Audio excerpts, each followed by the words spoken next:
Hey. Harold. Can I be heard? Represent for the DMV. I had to. You are live, just so you guys know. We're live. We're live. We're live. Okay. Oh, okay, here we go. Look, we have like a really short time. There's just so much to unpack. I need a minute to get my little go-go shake out from like Earl's presentation. Because I grew up in we call it the DC area. Then I grew up in the DMV, and whenever Prince came into DC, he would have some kind of go-go incorporated into his live show, because he just knew. And DC, probably next to Detroit, was one of his most loyal markets, both in terms of radio. BET was headquartered in the DC area, and Donnie Simpson. So it was, anyway. So one question that I'm just going to throw to all of you, because you all touched on it a little bit, and it was something that surfaced in the chat, was this question of crossover. Whether it's about how do we talk about Prince's music with relationship to commercialism, or as Mark talked about, Black music on the fringe of pop music, or even Harold talking about how Prince, sort of helped surface go-go in his own work. So if we could just run through, because this might be just the one question we get to. Can we talk about, and I think Monique Morris in the chat box said, I think we should interrogate the term crossover. In basketball, it's meant to trick your opponent, yet in music, it's a measure of success. Building from Camilla's presentation, I think Prince was applying the basketball framework of crossover. And so you all have talked about the tactics and strategies that Black artists have had to utilize to, as a trickster or signifying, like all of that. So let's just talk about crossover and how should we think about crossover in light of Prince. Celie, you go first. I'll just say shortly that crossover is interesting to me, because I think, like, unlike Michael Jackson, I never looked at Prince as a multi-platinum selling artist. And so and that's why I always say the difference, when I know I'm going to get a lot of trouble for this, the difference for me between Prince and Michael Jackson is that when they both had their apex period, Prince did everything he could to run away from it, while Michael Jackson spent the rest of his life trying to go through it. And so that's why I've always given Prince a little bit more artistic, and I don't want to say integrity, because I don't want to, I think Michael Jackson has a lot of integrity, but I think they're just expanding that his artistic range. So I will only say about crossover is, I think what everybody else has said is that, unfortunately, in America, the way as African people we are, you got to get paid. And sometimes, I always say Black people have two jobs. The one we do in the daytime to pay our bills, and the one we do at night.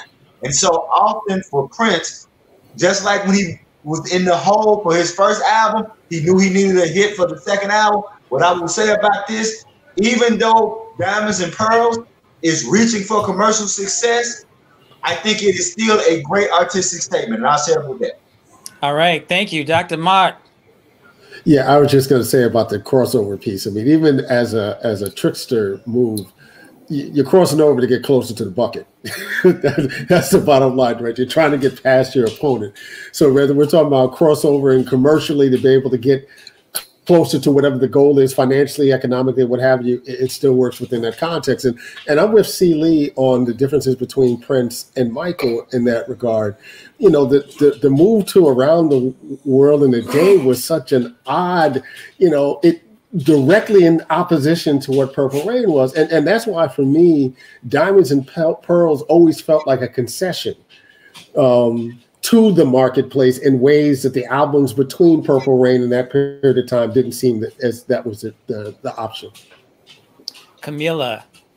Yeah, I was going to say I agree with both Celie and Dr. Neal, and I would just add, in the context of my presentation and what Monique said, I saw that in the chat because I just love the way she thinks. I think, that in that context, Prince was getting his Allen Iverson on. It was like, look, I'm gonna go. I'm gonna get to the bucket. I'm gonna drive this plane. Then I'm gonna go back to the show.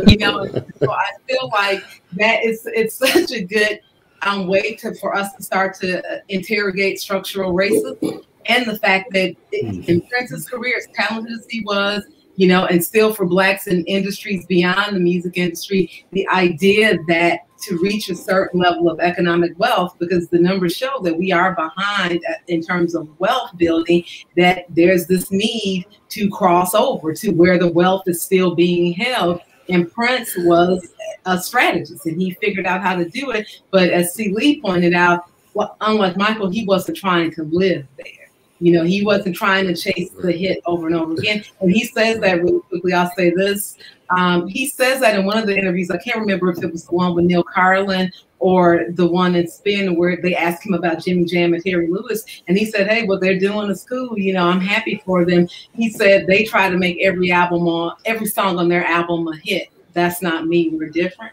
But he knew to be different, he had to secure that bag. And it meant crossing over and utilizing the tricks as the trickster to do what he needed to do to get that paper. Harold. When I hear the term crossover south of 84 used in Prince context, I think of it being more so Prince in pursuit of resources versus assimilation, right? Like leading up until 84, it was a very clearly defined strategy. From there, I kind of imagined it being like, okay, I got it. Now this is, you know, this is what I'm really going to do. And periodically what we saw is this kind of the shift where he is writing or creating hits for sport because he knows what it will take. And like Diamonds and Pearls isn't the only Diamonds and Pearls that exists in this canon. We had the same sentiment with musicology in the sense that as much as Love Sexy didn't have a film accompanying it, it could have, right? Like this was someone who had spent the 80s essentially creating these loaded experiences where the album was really the starting point. And Diamonds and Pearls is essentially an extremely lean.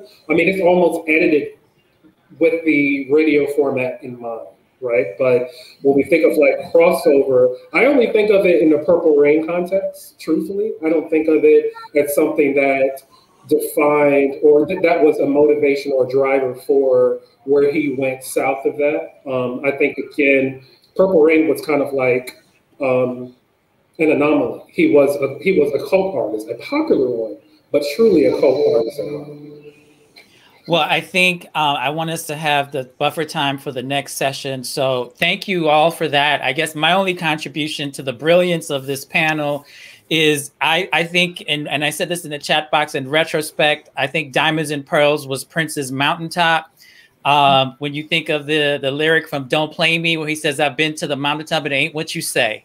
So, you know, because of course, Diamonds and Pearls set the stage for this mega contract that turned out to not be what it was presented to be. And I think without Diamonds and Pearls, we would not have had that journey that Prince had. And so I think, well, a lot of times people talk about crossover, and I think Camila and Harold have talked about it. It is to devalue the Black audience that held and kept Prince. And so crossover was the destination. It was the triumph. And it's really interesting to see how the reissues and the ways that the narratives around Prince's early work is being framed as though that is his quest. And then once it's achieved, it's all downhill from there. But no, he's coming down from the mountain like Moses with some guidance. So I appreciate all of you. I appreciate all of your brilliance. Everyone, please find these folks wherever they are and follow them and follow their thinking and thoughts and writing on Prince. And thank you, D'Angela, again for convening us. I think you're going to come on. There you go, D'Angela, who's going to lead us out to where we need to go. Thank you so much. Thank you, guys. Bye, everybody.